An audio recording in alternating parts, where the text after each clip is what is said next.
እኔስ አስማት ካወጣችሁልኝ ጀግኖች ናችሁ፣ እሸልማችኋለሁ። ግን የሚወጣ አስማት አይደለም፣ የሚያስወጣ የእግዚአብሔር ኃይል ነው። ድንግል ማርያምን እኮ እናት አርጎ አለመውሰድ ማለት እኮ ጌታን አባት አርጎ አለመውሰድ ማለት። ምክንያቱም ያለ እናቱና ልጁ አልተገኘም። በጣም ከባድ ያደረጋት ነገር ሁሉ ነገር በቃ ጭንቅላቴ ውስጥ ይመጣና በጣም ነው የሚያመኝ ራሴ። እንዲህ እያሉ አባትን መፈለግ ግን ያግባባል እንዴ?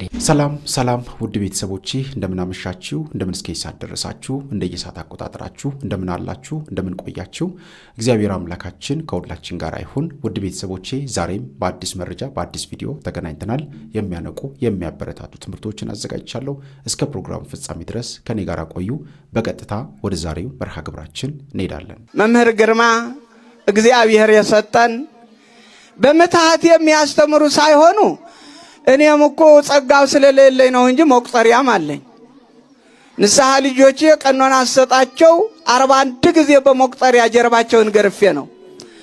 መታሃት አይደሉም፣ ሰው ናቸው። ኢትዮጵያው ናቸው፣ ሱዳናው አይደሉም፣ አረባውም አይደሉም፣ ጀርመናው ግሪካውም አይደሉም። የኛው ሰው ናቸው። መምህር ግርማ እግዚአብሔር ግን ለእያንዳንዱ የሚሰጠው ጸጋ አለ።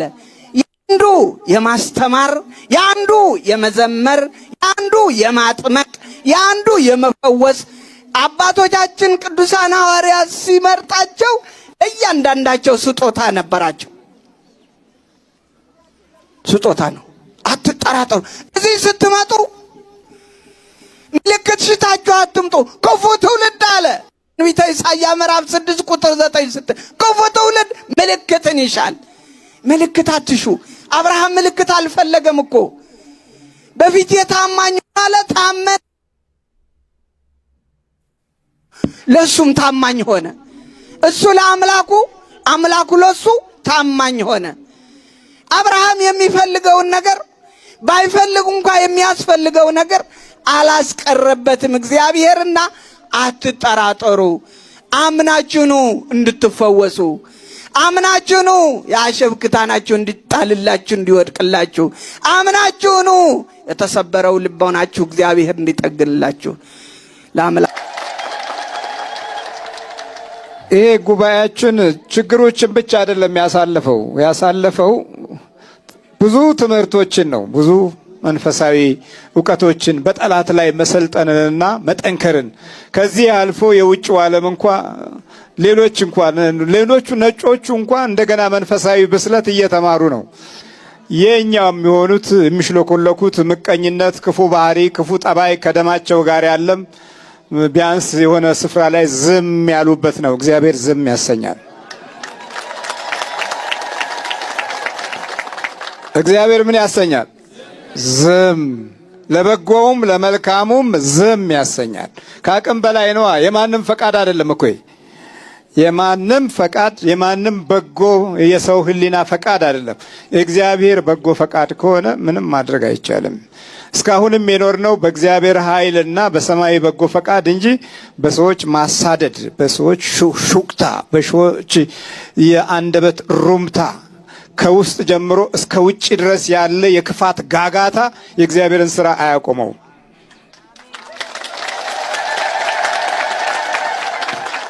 የደከመኝ ጊዜ ጡረታ ስወጣ ጡረታ ታወጡኛላችሁ። ከዛ ውጪ ግን በግድ በኃይል በማውገዝ በማሳደድ የእግዚአብሔር ሥራ አይቆምም።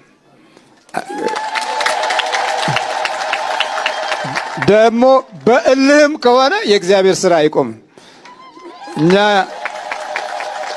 እኛ ኢትዮጵያውያን መሰረታዊ ችግሮች አሉብን። አንደኛው የደም እልህ አለብን፣ የአጥንት እልህ አለብን፣ የነፍስ ክፋት እልህም አለብን፣ የምቀኝነት እልህ አለብን። ብዙ እልሆች አሉብን። ግን እነዛን ሁሉ ዝም የምናደርገው በእግዚአብሔር ጸጋና ኃይል ነው። ወደሱ ስንቀር ክርስቶስ ሁሉንም ዝም አሰኝቷላ። በሞቱ ሞትን ሽሮ፣ በርኅራኄው ድዌዎችን ፈውሶ፣ በጸጋው በሚሰጠን ጸጋና ኃይል በእግዚአብሔርነቱ ደግሞ ሁሉንም ጎብኝቶ የይቅርታ ኃይል ሰጥቶ ወደ ሰማይ ከፍ ብሏል። አረገ አይደል ያልነው? ታዲያ ሲያርግ ብቻ እንዲሁ አልቀረም። እንዲህ አለ፣ እኔ እስከ ዓለም ፍጻሜ ድረስ ከናንተ ጋር ነኝ። በቃ ከኛ ጋር ነው ማለት ነው። ከቤተ ክርስቲያን ጋር ነው። አይ ከናንተ ጋር አይሆንም አስማት ነው የምትሉኝ ከሆነ ይቻላል። እስቲ እንግዲህ እኔ አስማት ካወጣችሁልኝ ጀግኖች ናችሁ፣ እሸልማችኋለሁ። ግን የሚወጣ አስማት አይደለም፣ የሚያስወጣ የእግዚአብሔር ኃይል ነው። ለምን? ይሄ ደግሞ እንዲሁ አልተገኘም፣ በአምልኮት ነው የሚገኘው። በመንበርከክ የክርስቶስ ሥጋና ደም በመውሰድ ቃሉን በሕይወት ውስጥ በማጥናት ርኅራኄ በማሳየት ለሌላው ታዛዥ በመሆን በኩራትና በትዕቢትም አይደለም፣ ዝቅ በማለት አንዳንድ ጊዜ ደበሎ እንድለብስ ትፈልጋላችሁ መሰለኝ። የሆነ ነገር ለብሶ በባዶ እግር ምናምን የሚሄድ ነገር ትፈልጋላችሁ። ዘመኑ እንደዛ አይደለማ። ያ የሆነበት ጊዜ ሌላ ነው። አሁን ያለንበት ሌላ ነው። ድሮ በደመና ሄዱ፣ ዛሬ በመኪና ሄደን ብናገለግል ምንድን ነው ክፋቱ? ታዲያ ምን ዋጋ አለው? ሀሳባችን የተለየ ነው። ስለዚህ የእግዚአብሔር ስራ ታላቅ ነው። በበረከት ሁለቱም ዓለም ላይ ውጭውም ዓለም ላይ የእግዚአብሔር በረከት ስራ ተሰርቷል። የደህንነቱና የፈውሱ ስራ ቤተ ክርስቲያንን በመትከል መሰረት ላይ የጸና የክርስቶስ ስራ ነውና በዚህ ደግሞ አናፍርም። እግዚአብሔር አምላክ የተመሰገነ ይሁን። የመናፍቅ መንፈስ ሲገባ እንዲህ ነው የሚያጠራጥረው። እመቤታችንን በውስጥ በኩል እንዳትናገር፣ እንዳታወራ፣ ትክክለኛውን መንገድ እንዳታሳየው፣ ኢቭን የኢየሱስ ክርስቶስን ማንነት በደንብ አድርጋ እንዳትገልጽለት ሁሉ እየዘጋት ነው ያለው። እናትየዋን መዝጋት ማለት እኮ ጌታን እኮ መዝጋት ማለት ነው። ድንግል ማርያምን እኮ እናት አድርጎ አለመውሰድ ማለት እኮ ጌታን አባት አድርጎ አለመውሰድ ማለት። ምክንያቱም ያለ እናቱ ልጁ አልተገኘም። አምላክ ነች አላልን፣ ፈጣሪ ነች አላልን፣ ኦልማይቲ ሁሉም ቦታ የምትገኝ ነች አላልን። ግን በጸጋ ሰጥቷታል። ሁሉም ቦታ ማንኛውም ሰው ቢያለቅስ በሚጠብቁን መላእክቶች አማካይነት በተሰጣት ጸጋ አማካይነት ትሰማለች። ፍጡር ናት ግን ተሰጥቷታል ስጦታ። እንግዲህ ለእግዚአብሔር የሚሳነው ነገር የለም ብላ ራሷ የተቀበለችው የተናገረችው ትውልድ ሁሉ ብፅዕት ይሉኛል እንዴት አወቀች? ይሄ ሁሉ ነገር መጠናት መታወቅ አለበትና እመቤታችን እንዳታናግረን፣ እንዳታዋራን፣ መላእክቶች እንዳያግዙን ኢየሱስ ክርስቶስ ወደኛ እነዚህን ቅዱሳን ልኮ እንዳይረዳን እኛንን የዘጋ ነው፣ ራሳችን የዘጋ ነው እንጂ ክርስቶስ የሚናገርበት መንገድ ብዙ መንገድ አለው። ከፈለገ በአህያ በበለዓም አህያ ያናገራል። ከፈለገ በቢታንያ ድንጋዮችን ያናገራል፣ ሕፃናትን ያናገራል። ከፈለገ ደግሞ ልክ እንደዚሁ በብዙ መንገድ ያናገራል። ክርስቶስ በለሷን እኮ አናግሯታል እኮ፣ ማዕበልን አናግሯል፣ ግዑዛን ፍጥረታትን አናግሯል።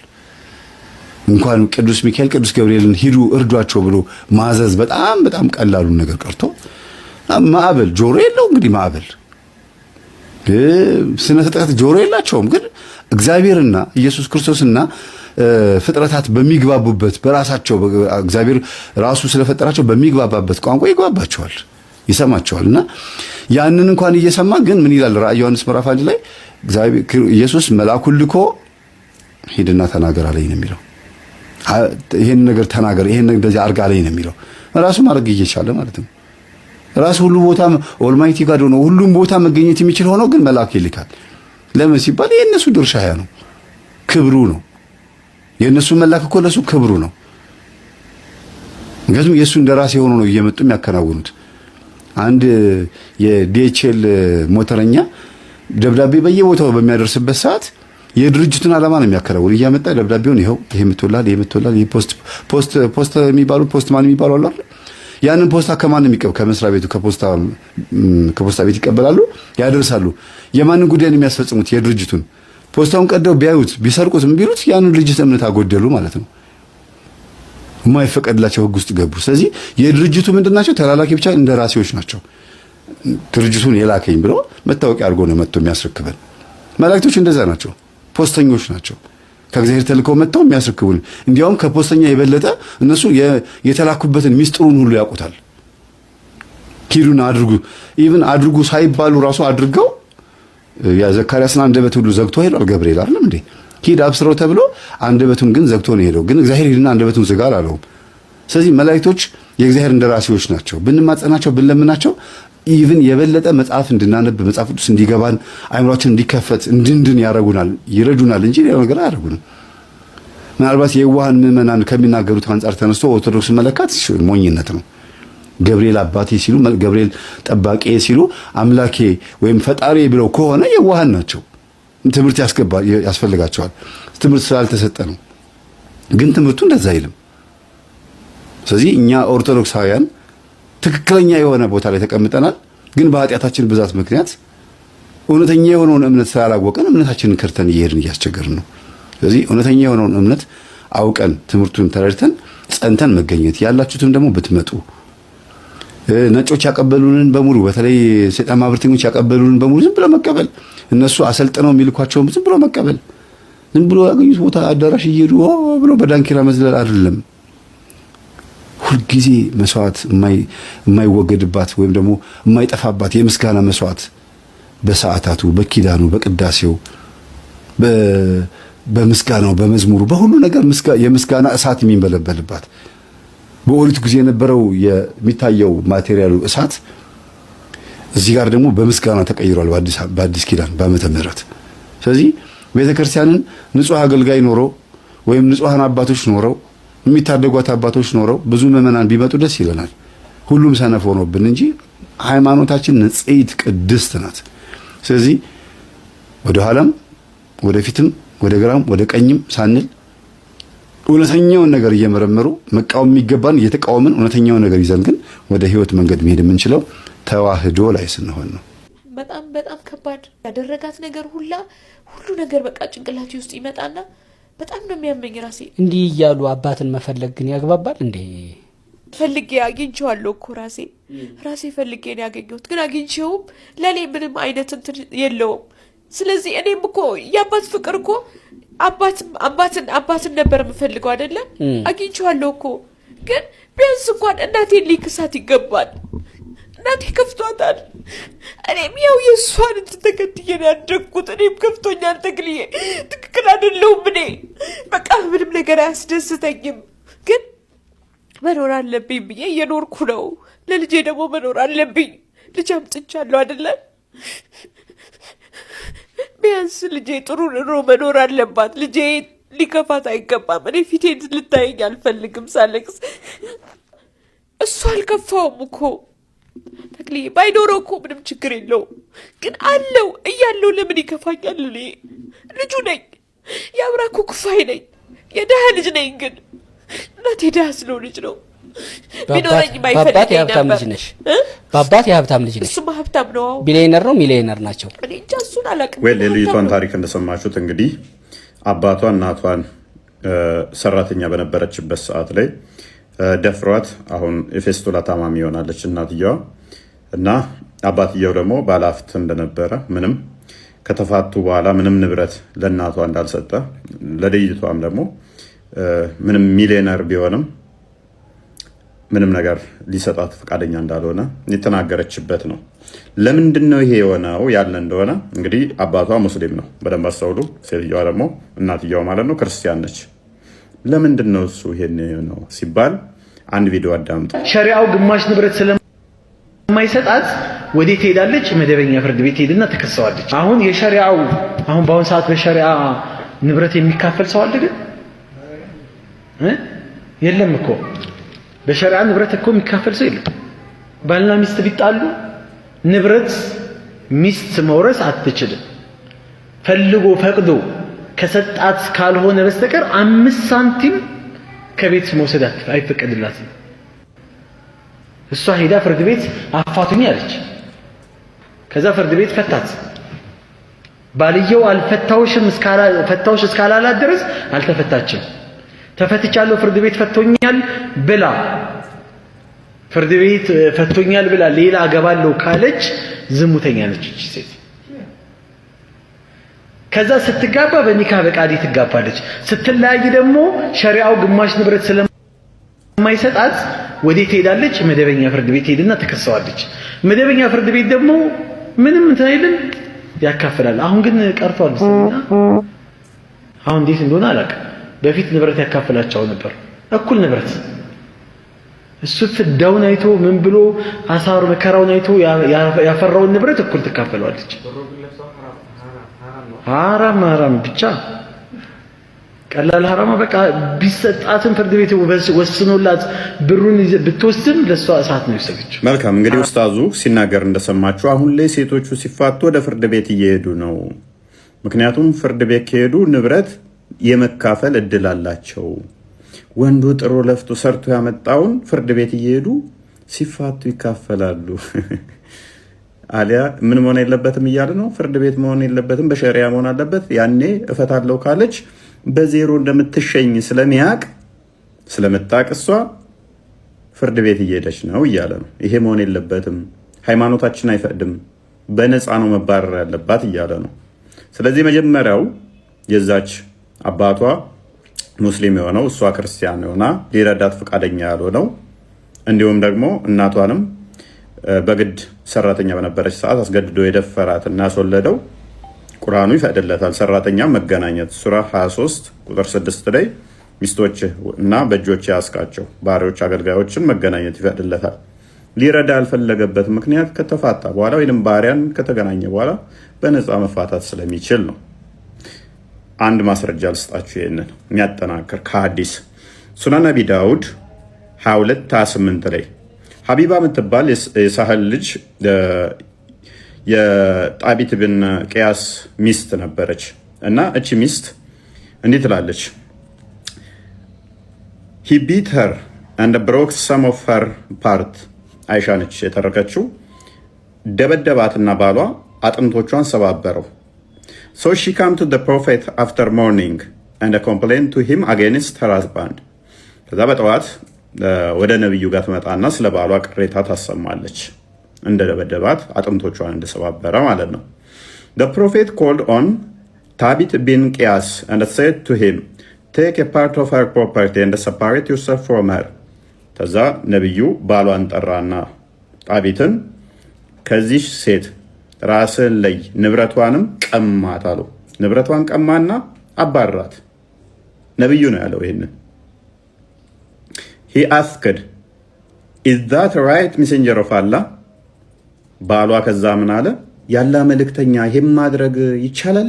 ትክክል ነው አለ። ገረመው። ደብድቧ አጥንቷን ሰባብሮ ነብዩ ጋር ስትሄድ ነብዩ ለመመታት ይለኛል ብሎ ሲጠብቅ ንብረቷን ቀማና አባራት ጭራሽ አለው ማለት ነው። ከዛ he said yes, አዎ ይቻላል አለ። he said, I have given her 2 gardens of mine as a dowry and they are already in her possession። 2 የመሬት እንደ ጥሎሽ ሰጥቻታለሁ እና በሷ ቁጥጥር ስር በሷ ንብረት ውስጥ ናቸው አለው። The prophet said, take them and separate yourself from her። ቀማት፣ ውሰድባትና ተለይ ከሷ አለው። ስለዚህ በእስልምና ሚስት ከተፋታይ ከባሏ በነፃ እንደ ቆሻሻ ዕቃ ወደ ውጭ የምትጣል ነች።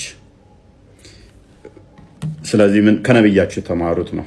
መጽሐፍ ቅዱስ ግን እንዲህ ይላል ትንቢተ ኤርምያስ ላይ ምዕራፍ 2 ቁጥር 3 ላይ እግዚአብሔር እንዲህ ይላል፣ ፍርድንና ጽድቅን አድርጉ፣ የተበዘበዘውንም ካስጨናቂው እጅ አድኑ፣ መጻተኛውንና ድሃ አደጉን መበለቲቱንም አትበድሉ፣ አታምፁባቸውም፣ በዚህ ስፍራ ንጹሕ ደምን አታፍስሱ ይላል። እንዲሁም መጽሐፈ ሲራክ ላይ ምዕራፍ 4 እንዲህ ይላል፣ ልጅ ድሃውን ምጽዋቱን አትከልክለው፣ ከሚለምንህ ከድሃውም ዓይኖችን አትመልስ፣ የተራበሽ ሰውነትን አታሳዝን፣ ያዘነ ሰውንም አታበሳጭ፣ ያዘነ ልቦናንም አታስደንግጥ፣ የሚለምንህን ሰው ሁሉ አልፈኸው አትሂድ፣ የሚያገለግልህን ቤተሰብህን አትቆጣ፣ ከድሃም ፊትህን አትመልስ፣ ከሚለምንህ ሰው ፊትህን አትመልስ፣ ይረግምህ ዘንድ ለሰው ምክንያት አትስጠው፣ በልቦናውም አዝኖ ቢረግምህ ፈጣሪው ልመናውን ይሰማዋልና። በብዙ ሰዎች ዘንድ እንድትወደድ ሁን፣ ዳኞችን አገልግል፣ ራስህንም አታኩራ፣ ድሃውን በጆሮህ አድምጠው፣ በየዋህነት በጎ ቃልንም መልስለት፣ የተበደለውንም ሰው ከሚበድለው ሰው እጅ አድነው፣ ለሱም መፍረድ ችላ አትበል። አባቱ ለሞተበት ልጅ እንደ አባቱ ነው፣ ለእናቱም እንደ ባሏ ቁምላት። እንደ እግዚአብሔር ልጆች እንደ ጻድቃን ትሆናለህ፣ ከእናትህ ይልቅ ይወድሃል ይላል። ስለዚህ ለተበደሉት ልናዝን እንዲሁም ደግሞ ለሚለምኑን ልንለግስ ይገባል። ፍርድ የምታጎሉ ወይንም ደግሞ ወልዳችሁ የምክዱ ተጠንቀቁ። ቅዳሴ በቆምንበት ለኪዳን በየትኛውም መንፈሳዊ ስፍራ ላይ ክፉ ሀሳብ ሊመጣብን ይችላል። መጀመሪያው ሀሌዮ ሁለት አይነት እንደሆነ በቤተክርስቲያን አባቶች ትምህርት ተሰጥቶበታል። ሁለት አይነት ሀሌዮ አለ። ምንድነው? ኃጢአት ሊሆን የሚችል ሀሌዮና ኃጢአት ሊሆን የማይችል ሀሌዮ። ሀሌዮ ማለት ሀሳብ ማለት አይደለ። ኃጢአትን አስበነው ሳናደርገው የቀረንበት ሁኔታ ይወስነዋል። ለምሳሌ በትርጓሜያችን የተቀመጠው አንድ ሰው ልስረቅ ብሎ በምሳሌ ነው ልስረቅ ብሎ ሄደ። ሊሰርቅ ተዘጋጅቶ ከቤቱ ወጥቶ ሳለ ለምንድን ነው የምሰርቀው? እግዚአብሔር ጉልበት ሰጥቶኛል፣ ጤና ሰጥቶኛል፣ ጊዜ ሰጥቶኛል። ይህን የምሰርቅበትን ጊዜ ብሰራበትስ ለምን ዝቅ ብዬ አልሰራም? እስከ መቼ እየሰረኩ እስከ መቼ ሰው እየቀማው ብሎ ተጸጽቶ ቢመለስ ይሄውን የሚያስቀጣ ሀሌዮ ወይም ደግሞ የኃጢአት ሐሳብ አይሆንበትም። ራሱን ገስጿል፣ ራሱን መክሯል። ነገር ግን ልስረቅ ልቀማ ብሎ ሲሄድ አጋጣሚ ውሻ ቢጮህበት ደግሞ አሁን ያው ካሜራዎች አሉ፣ እነሱ ቢያጋልጡት ሰዎቹ ምንድነው ብለው ቢወጡበት ባለቤት ቢነቃበት ወይ ዘበኛ ቢያባረረውና ሳይሳካለት ቢመለስ ኃጢአቱን እንዳደረገው ነው የሚያዘው። አልተሳካም፣ አልሰረቀም፣ ግን እንደሰረቀ ነው የሚያዘው። ሌሎችም ኃጢአቶች እንደዚህ ናቸው። ቀንና ሁኔታ ቦታ ቢመቻችላቸው የሚያደርጉትን ሐሳብ ካሰቡ ሰዎች እንዳደረጉት ኃጢአት ይቆጠርባቸዋል። ነገር ግን እያሰቡት ይህን ነገር ማሰቤ ትክክል አይደለም ብለው ከሐሳባቸው ራሳቸውን የሚመልሱ ሰዎች ደግሞ ኃጢአት ሐሳብ ነው። ሐሳብን እንዴትም ማቆም አንችልም። ሊመጣ ይችላል ሐሳቡን ተቋቁመው ይሄ ነገር ትክክል አይደለም ብለው ራሳቸውን ታግለው የሚያሸንፉ ሰዎች ግን የመንፈሳዊ ውጊያ አሸናፊዎችና ቁስለኞች ነው የሚሆኑት። እና እንዲያውም ሌላውን ከማሸነፍ ይልቅ ራስን ማሸነፍ የሚባለው ቅዱስ ዮሐንስ አፈወርቅ በሌላ ሰው ላይ ከምትዘምት ራስ ላይ ዝመትና ራስህን አሸንፍ እያሉ የሚገልጹት ምክር የሱ ቃል ገላጭ የሚሆኑ እንደዚህ አይነት ሰዎች ናቸው። ራስን እንደማሸነፍ ትልቅ ነገር ስለሌለ ማለት ነውና በሐሳብ የሚመጣ ሐሳብ አይምጣ ማለት ፈጽሞ አይቻልም። ድንገት ለቅዳሴ በቆምንበት ለኪዳን በየትኛውም መንፈሳዊ ስፍራ ላይ ክፉ ሐሳብ ሊመጣብን ይችላል። ነገር ግን ያንን ክፉ ሐሳብ ለማቆም አይደለም የኛ ትግል፣ ክፉ ሐሳብ እኛ ላይ ስራ እንዳይኖረው ማድረግ ነው። ለዚህ ነው የሚያስይዝ የምንለው ራሳችንን ስናሸንፍ ነው። በዚህ መንገድ ቅድም እንዳልኩት ደግሞ የማያስይዝ የሚሆነው ራሳችንን ስናሸንፍ ነው። የሚያስቀጣልና ቀኖና የሚያስፈልገው ደግሞ የሚያስበነው በሆነ መንገድ ሳይሳካ ሲቀር ነው፣ ከኛ ቁጥጥር ውጭ በሆነ መንገድ ማለት ነው። ስለዚህ ሀሌዮ እንደዚህ አይነት ሁለት መንገድ አለው ማለት ነው። በነገራችን ላይ ሀሌዮ እኮ ጽድቅም አለው፣ ኃጢአት ብቻ አይደለም። ለምሳሌ አንድ ሰው ልስጥ ብሎ አሰበ፣ ነገር ግን የሚሰጠው እላቂ ጨርቅ እንኳን የለውም። ቢያገኝ ስለሚያደርገው እንዳደረገ ነው የሚቆጠረው። ለመብከ ሀብ ወለመአልብከ ሀሊ ማለት ካለህ ስጥ፣ ከሌለህ ግን ባገኝ ሰጥ ነበር ብለህ እንኳን በጎውን አስብ የሚሉት አባቶቻችን ለዚያ ነው። እና የኃጢአት ብቻ አይደለም፣ የበጎ ነገርም በጎ ሐሳብ እንደ ጽድቅ ይያዛል ማለት ነው። አጤ ምኒልክ የሚባሉ ደግ ሰው በጣም በነገራችሁ ላይ እኔ ከጎንደር ነገስታት በኋላ በተለይ ከጎንደር ነገስታትም ከነ አጼ ኢያሱ አዲያም ስገድ በኋላ ለጽድቅ ለትሩፋት እነ አጼ ተክለ ሃይማኖት ምናኔ መንግስት ነበሩ። ለፍልስፍና ብዛት እና አጼ በካፋ ነበሩ። ነገር ግን ፈሊጥ፣ እውቀት፣ አስተዳደር፣ ሙያ፣ መንፈሳዊነት ይህ ሁሉ እንዴት ብሎ በአንድ ቦታ ይገኛል? እኔ በነገራችሁ በጣም ነው የሚገርመኝ። የአጼ ምኒልክ ሰብዕና ለየት ያለ ነው። ለዚያ ነው ጋኔን በጣም ነው የሚጠላቸው። ሰይጣን ለምን እንዴት እንደጠላቸው ምን ይታወቃል? ያደረባቸው ሰዎች ምኒልክን ሲነቅፍ የምታዩት ጋኔን ያደረበት ሰው ነው። በግልጽም አልነግራችሁ። ይሄ ማለት ምኒልክ መልአክ አይደሉም፣ ሰው ናቸው አይደል? ያቺ አዝማሪዋ እንዳለችው መልአክ ናቸው አንልም። ምን አለች? መጨረሻ ላይ እንትንም እንትን አለ፣ ባቡሩም ሰገረ፣ ምኒልክ መልአክ ነው ልቤ ጠረጠረ አለች አይደለም? ጠረጠረ ነው ያለች። የቀድሞ ሰው ገራገር አይደል? የዋህ አይደለም? ምንድነው የሚባል ውሃ የገባ ጊዜ ሁልጊዜ እኮ በየዓመቱ አስታውሳችሁ ነበር። ውሃ በገባ ጊዜ ምንድን አለች የተባለ አምጡ። በሆነ የሆነ ነገር ሲነገራችሁ ለምንድን ነው የማትጽፉ? እማትይዙ ለምንድን ነው? መጨረሻው አሁን ከዚህ በላይ ምን ታምር ሊመጣ ነው? እንዲህ ያለ ንጉሥ በሉ እስቲ የንጉሥ ኪናጣ ውሃ በመዘውር ሰገነት አወጣ። አሁን ከዚህ በላይ ምን ታምር ሊመጣ? በቃ ውሃ እኮ ነው፣ ቧንቧ ውሃ የታኮ ነው። አፎቅ ላይ ውሃው ወደ ላይ ሄዶ፣ በነገራችን ላይ ውሃ ሽቅብ አይሄድም ይባላል አይደለም? ለመጀመሪያ ጊዜ በኢትዮጵያ ሽቅብ ሲሄድ በዘመናዊ እንግዲህ ከታምር ውጭ በሆነ ነገር የታየ እዚያን ጊዜ ነው። ተገረማ በጣም። አጤ ምኒልክ ነገሱ። ሲነግሱ 1882 ዓመተ ምህረት ነበረ ጥቅምት 25 81 ላይ አፄ ዮሐንስ ሰማይቱ መተማ ላይ ተሰውተው 82 ጥቅምት 25 ላይ እሳቸው ነገሱ። ባለቤታቸው ጣይቷለች ብርሃን ዘኢትዮጵያ፣ ስሟ ከስራዋ ጋር የተስማማላት። ዛሬ መንፈሳዊ ነኝ ብለህ በደረቅ ቆመህ ስም ሌላ ገብርኤል ይላል። እሷ ግን ማዕረግ ሰጣት። ምን አላት? ብርሃን ዘኢትዮጵያ አላት። እውነተኛ እውነት ለኢትዮጵያ ብርሃን ነበረች።